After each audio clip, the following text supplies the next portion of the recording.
Prize the Lord. आप सभी लोगों को सोमवार के दिन में आप सभी लोगों को आराध्य यूट्यूब चैनल में स्वागत है। आइए आज प्रभु का वचन ध्यान करेंगे। अपन देवट के बारे में ध्यान कर रहे हैं। कल यहाँ तक अपन ध्यान किए हैं कि शनिवार के संदेश में ये अपन सुने हैं तो यूहन्ना जकरिया के द्वारा जकरिया नए नियम के जकरिया का दर्शन परमेश्वर ने आज धरती पर एक भविष्यवक्ता को चुनकर उनके द्वारा सारे भविष्य पुराने नियम की भविष्यवक्ता और नए नियम की भविष्यवक्ता जो पौलुस का सब भविष्यवक्ताओं का अभिषेक आज धरती पर एक भविष्यवक्ता है उन पर वो सारे भविष्यवक्ताओं का अभिषेक उनको देकर उनके द्वारा सार्वत्रिक कलीसिया में बड़ी उलझन को हटा रहे और यीशु मसीह दोबारा आने के लिए भविष्यवक्ता क्या करेगा, जो विश्वास योग्य प्रजा को तैयार करेगा। यहाँ तक अपन सुने। तो आज अपना ध्यानांश ये है कि अपन ये दीवट के बारे में ये ध्यान किए। दीवट का मतलब कलीसिया जो प्रकाशित होने वाला है, चमकने जलते हुए कलीसिया है। दीवट का मतलब हमेशा जलने वाला। तो कलीसिया पहले दीवट बनना है, जलना चाहिए। किस तरह से? पहले विषय ये सुने हैं, पहले सब सुधर लेना है। कलीसिया में सब सुधर लेना है। सब सुधरने के बाद ही कलीसिया क्या होते हैं धरती पर? कलीसिया जो दीवट के जैसा जलते रहते, चमकते रहते। तो पहले सब सुधरने में पहला क्या सुधर लेना? जो सुसमाचार किस रीति से, किस तरह से प्रचार करना, पौलुस के जैसा सुसमाचार प्रचार करने के बारे में पढ़ने हैं। और नेव का जरूरत है। हर कलीसिया का निर्माण नेव पर ही होना चाहिए, यह आवश्यक है। नेव पर कलीसिया का निर्माण होना है। तीसरा विषय, और कलीसिया में शासन की व्यवस्था कैसे रहना चाहिए? कलीसिया में कौन शासन करना, या जो प्राचीन करना या सेवक करना, क्या कौन करना? और चार का कलीसिया में आर्थिक व्यवस्था, जो पैसे के दशमांश या देना की या नहीं, तो उसके बारे में जो आर्थिक व्यवस्था के बारे में ध्यान किए हैं। ये सब तरह के ये सुधरने का आवश्यक है।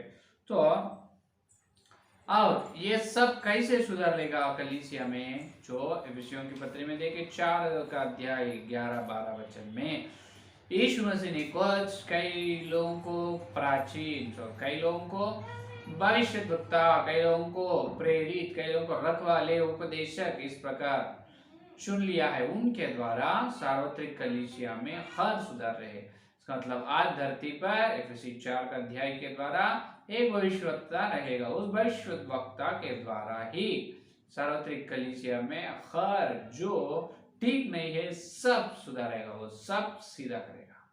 तो यहाँ तक अपन ध्यान किया। और वो भविष्यवक्ता के द्वारा जो सब सुधरते हैं, सब सुधरने के बाद ही जो योवेल का ग्रंथ 2 अध्याय 28 वचन, सारे विश्वास लोगों पर पवित्र आत्मा का अभिषेक आएगा। सारे विश्वास लोगों पर पवित्र आत्मा का अभिषेक आएगा। ये है पूरा विषय। तो यहाँ तक तो अपन ध्यान किए, ये बहुत अच्छे है सुनने के लिए। लेकिन आज तक लगभग अपन 40 एपिसोड, इसका मतलब 40 संदेश सुने हैं, यानी दीवट में 42 संदेश या 43 संदेश सुने हैं आज तक। तो इतने संदेश में सिर्फ कलीसिया दीवट कैसे बनना चाहिए और दीवट बनने से पहले कलीसिया में सब सुधरने का आवश्यक है। क्या सुधरने का है वो सब अपन ध्यान किए। लेकिन ये सब सेवक लोग करेगा क्या, ये है आज का ध्यान। आज तो बड़े बड़े मंदिर है, बड़े बड़े चर्चेस है, बड़े बड़े सेवक लोग है, नाम को तो बहुत बड़े हैं सेवक लोग, और उनके चर्च में भी विश्वास लोगों की संख्या हजारों लोगों तक रहते हैं। हजारों लोग रहते हैं। लाखों लोग रहने वाले कलीसिया भी है, लाखों लोग रहने वाले संगति है, कलीसिया है।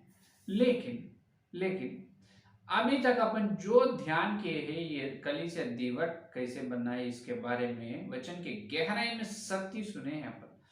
तो ये संदेश जो अब सुने हैं, ये पूरा संदेश उनको बताने से या वो बड़े सेवक लोग आज सुनने के बाद उन्होंने उनके कलीसिया में सब सुधरेगा क्या? ये संदेश सुनकर सब सुधर लेगा या नहीं? बिल्कुल नहीं। क्योंकि आज उनका मन में, बड़े बड़े सेवक लोगों का मन में तो ये है, अरे भविष्य वक्ता क्या है, ये क्या बता रहे पास्टर जी, तुम कलीसिया धीवट क्या बनना, और बनने से पहले सब सुधर लेना, उसमें सुसमाचार के विषय और नींव पर कलीसिया का निर्माण, और कलीसिया में जो शासन की व्यवस्था, आर्थिक व्यवस्था, ये क्या है सब कुछ, ये कौन करेगा, ये कौन सुनेगा, सुनने के बाद भी कौन करेगा ये काम पूरा, इस प्रकार सोचेगा। तो बिल्कुल सोचेगा, क्योंकि उन्होंने सुधारेगा नहीं, क्योंकि उनका मन आज सेवक, बड़े बड़े हजारों लाखों सेवक लोग हैं, जो कलीसिया हजारों लाखों विश्वास लोग हैं, और बड़े बड़े कलीसिया के सेवक लोगों का मन ये है कि पैसे के ऊपर है, पैसे पर है। क्योंकि बहुत अच्छे तरह से बोल सकते हैं, क्योंकि उन्होंने कलीसिया में एक विश्वास उद्धार कर पाए हैं, ये विश्वास बपतिस्म लिए है। क्यों लिया है उसको पूछो, तो उसको वचन नहीं मालूम।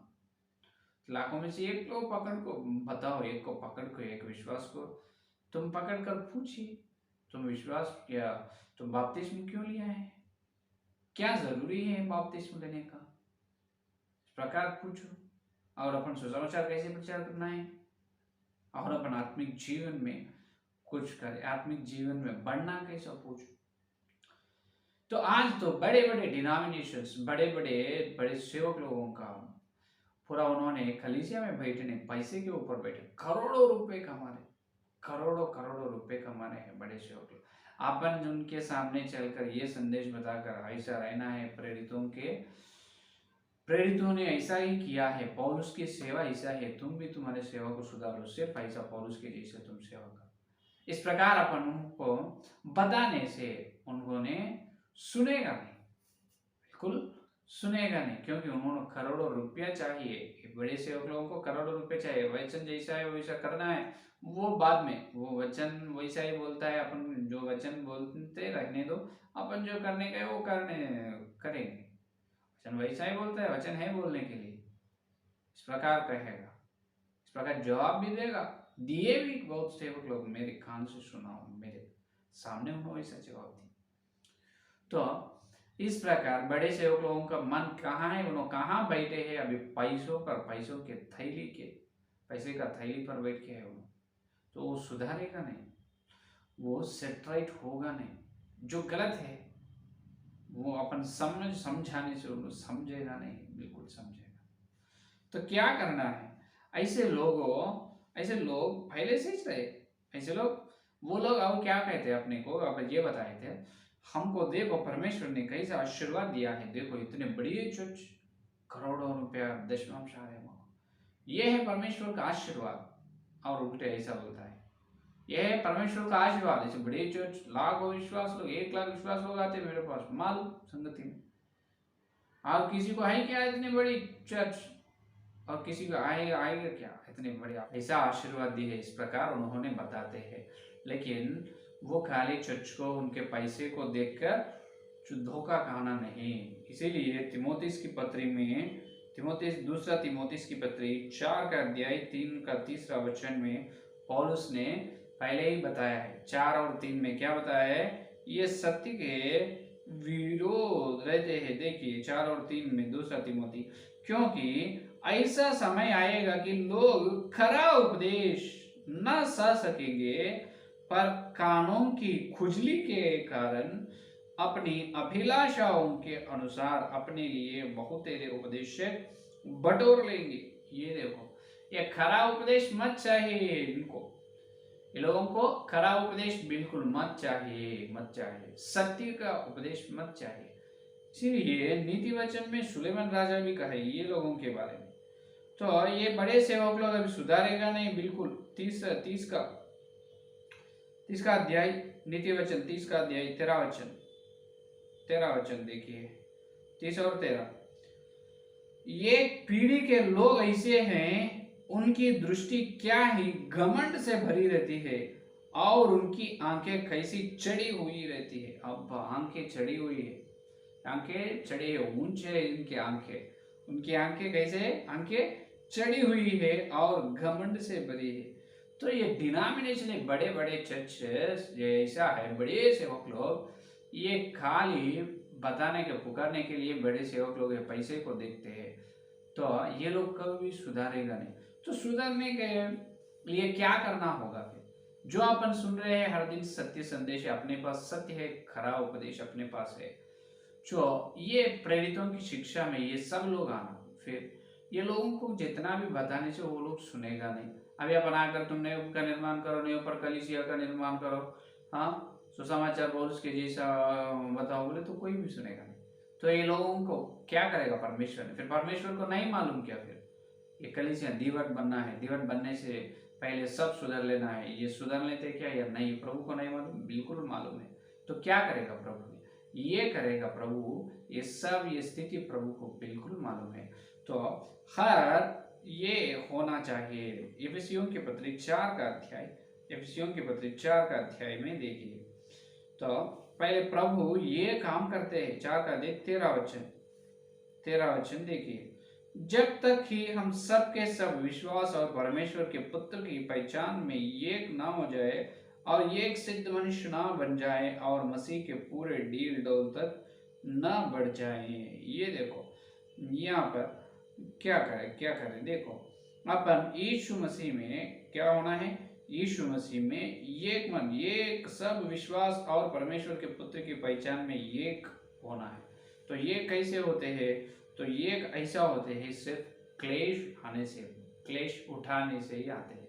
मालूम नहीं? इब्रियों के पत्र 2 अध्याय 10 का वचन, अभी ये करने वाला है प्रभु। इब्रियों के पत्र 2 अध्याय 10 का वचन में देखिए, 2 अध्याय 10 वचन, क्योंकि जिसके लिए सब कुछ है और जिसके द्वारा सब कुछ है, उसे यही अच्छा लगा कि जब वह बहुत से पुत्रों को महिमा में पहुंचाए तो उनके उद्धार के कर्ता को दुख उठाने के द्वारा सिद्ध करे।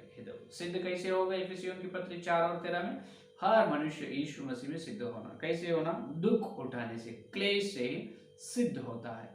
अभी यहाँ देखो 10 का, क्योंकि जिसके लिए सब कुछ है, जिसके मतलब यीशु मसीह के लिए, और जिसके द्वारा सब कुछ है, जिसके लिए बोले तो विश्वास लोग, जिसके द्वारा इसका मतलब यीशु मसीह के द्वारा सब कुछ। तो यीशु मसीह बड़े दुख से चले हैं, बड़े दुख उठाए हैं, क्रूस में कितने घायल हुआ है प्रभु, तो ही अपने को उद्धार मिला है। यीशु मसीह बड़े दुख उठाए, बड़ी क्लेश में से चले हैं। और अपन देखें तो प्राचीन नियम से देख के पौलुस तक, नए नियम के पौलुस भविष्यवक्ता तक देखे तो हर भविष्यवक्ता, हर वक्त लोग क्या करें? दुख उठाए, क्लेश में से चले हैं या नहीं? बिल्कुल क्लेश उठाना पड़ेगा, दुख उठाना। दुख से ही क्या होता है? सिद्ध होता है, दुख से ही सिद्ध होता है, नहीं तो बिल्कुल नहीं, बिल्कुल नहीं, है या नहीं? तो इसीलिए आज परमेश्वर ने ये करने वाला है, धरती पे ये काम करने वाला है, क्लेश में से कलीसियाओं को ले जाएगा। वो व्यक्तिगत जो अकेला भी भक्त जीवन में सिद्ध होना है तो बिल्कुल दुख उठाना पड़ेगा, क्लेश में से चलना है। और कलीसिया बिल्कुल सिद्ध होना है तो कलीसिया पूरा क्लेश में से चलना है, दुख उठाना पड़ेगा। यह है परमेश्वर का असली रास्ता। इसीलिए भजन संहिता में 119, 119 और 67 वचन में दाऊद ने ये बताया है कि देखिए 119 भजन संहिता 67 में देखिए, उसके पहले कि मैं दुखित हुआ, उससे पहले कि मैं दुखित हुआ, मैं भटकता था, परंतु अब मैं तेरे वचन को मानता हूँ। ये देखो, उससे पहले कि मैं दुखित हुआ, ये देखो, इससे पहले क्या हुआ? दुखित हुआ। अभी देखो, मैं भटकता था परंतु अब मैं तेरे वचन को मानता। इसका मतलब पहले दुख उठाने के बाद वचन के द्वारा चल रहे दाऊद ने। दुख उठाने से पहले चुक जाते थे, है या नहीं? भटकते, देखो, परंतु अब मैं तेरे वचन के मानता हूँ, है या नहीं? तो पहले भटकता था, अभी क्यों नहीं भटक रहे? इसका मतलब दुख से चले, दुख उठाए कौन? दाऊद ने। यही नहीं, योग के ग्रंथ, अय्यूब के ग्रंथ 23 अध्याय में भी अपन देख सकते हैं। 23 अध्याय 10 का वचन देखिए, 23 और 10 का वचन में भी ये बात बताया है कि देखिए, परंतु वह जानता है कि मैं कैसी चाल चला हूं, और जब वह मुझे तो लोग, तब मैं सोने के समान निकालूंगा। ये देखो, मैं कैसे निकालूंगा? सोने के समान निकालूंगा, प्रभु मुझे परीक्षा करने से। देखो, मुझे तो लगा था मैं सोने के समान निकालू। देखो, इन्होंने बड़ी क्लेश में से चले, है या नहीं? इसीलिए प्रेरितों के काम में अपने भविष्यवक्ता जो पौलुस ने ये कहा है, पौलुस और बरनबास ने ये कहा है, 14 अध्याय 22 वचन, 14 और 22 वचन देखिए, प्रेरितों के काम 14 और 22 वचन। और चेलों के मन को स्थिर करते रहे और यह उपदेश देते थे कि हमें बड़े क्लेश उठाकर परमेश्वर के राज्य में प्रवेश करना रहेगा। हालेलुया। ये देखो, अपन बड़े क्लेश में से क्या करना है? परमेश्वर के राज्य में चलना है, बड़े क्लेश उठाकर चलना है। तो आज परमेश्वर ने ये बड़े बड़े सेवक लोग जो संदेश सुन रहे हैं, खरा उपदेश के विरुद्ध है, उन्होंने विलोम है, जो सत्य को छोड़ रहे हैं, ये बड़े लाखों विश्वास लोग हैं, मेरे पास इतने करोड़ों पैसे है, इस प्रकार घमंड से और आंखें ऊंची चढ़ गई है उनकी, वो लोगों को बड़े क्लेश में से प्रभु उनको क्या करेगा? सीधा करेगा। वो लोग जब सब सुधार लेगा, अभी सुधारेगा नहीं, जब प्रभु उनको डालते हैं, जो दुख उठाते हैं, दुख देते हैं, वो दुख में से उन्होंने चलते हैं, जब उन्होंने सत्य संदेश में प्रेरितों की शिक्षा में आएगा, प्रेरितों की शिक्षा पाएगा उन्होंने, तब उन्होंने आज धरती पर भविष्यद्वक्ता है, हाँ बिल्कुल है, हम मान रहे हैं, हम उस भविष्यद्वक्ता के पीछे चलने के लिए तैयार हैं। हाँ, हमारे कलीसिया के सारे लोग जब उन्होंने खुद प्रचार करते हैं, उन्होंने ही प्रचार करते हैं, वो बड़े बड़े सेवक लोग। तो इसीलिए प्रभु को मालूम है, क्योंकि पुराने नियम से देखे तो आज तक भक्त लोग कैसे सिद्ध हुआ है? सिर्फ दुख उठाने से, यीशु में से दुख उठाकर सिद्ध हुआ है। उसी प्रकार क्या होना है? ये बड़े बड़े से जो ना सुधार लेते हैं, सुधारने का मन जिसको नहीं है, उन्होंने बड़े दुख उठाना पड़ेगा। दुख से ही उन्होंने, क्लेश में से ही उन्होंने क्या होगा? सिद्ध होगा। क्लेश में से ही उन्होंने प्रेरितों की शिक्षा में, जो सत्य वचन में उन्होंने आएगा। तो वो और किस रीति से ये वचन की गहराई में और कल देखेंगे। तो आइए आज के संदेश के लिए प्रार्थना करें। स्तुति धन्यवाद धन्यवाद धन्यवाद करते हुए प्रभु जी, और एक दिन इस सोमवार के दिन प्रभु तुम्हें आकर प्रभु तुम्हारे पवित्र आत्मा के द्वारा हमको दिए संदेश के लिए धन्यवाद प्रभु। हे प्रभु, हाँ अभी तक है प्रभु, तुम हमारे दिल में भोजे वचन का बीज के लिए धन्यवाद। जितने लोग संदेश ना सुनने हर एक के अंदर सत्य संदेश को फल फला प्रभु। जो बड़े बड़े सेवक लोग हैं उनको प्रभु मन दे प्रभु, सब सुधारने के मन दे। हर कलीसिया प्रभु दीवट के जैसे जलने का अनुग्रह दे प्रभु। हर कलीसिया के सारे सेवक, सारे विश्वास लोग आज धरती पर भविष्यद्वक्ता है, उनको देखने की आंखें, भविष्यद्वक्ता को मानने का प्रभु मन दे प्रभु, के पीछे चलने की अनुग्रह दे प्रभु। आपको धन्यवाद धन्यवाद धन्यवाद प्रभु, धन्यवाद। और कल मिलते जब अब प्रभु बड़े वचन की गहराई में मिलने का अनुग्रह दे प्रभु। ये सारे प्रार्थना के यीशु मसीह के नाम पर मांगते, आमीन आमीन। परमेश्वर का प्रेम, मसीहा का अनुग्रह, पवित्र आत्मा की सहभागिता है लेगा प्रभु आने तक सारे वक्त को विशेष रूप से हर दिन संदेश सुन रहे हैं और भविष्यवक्ता को देखने की आंखें मांग रहे हैं, उनको सदा साथ रहेगा। आमीन आमीन। Praise the Lord. धन्यवाद। कल मिलेंगे।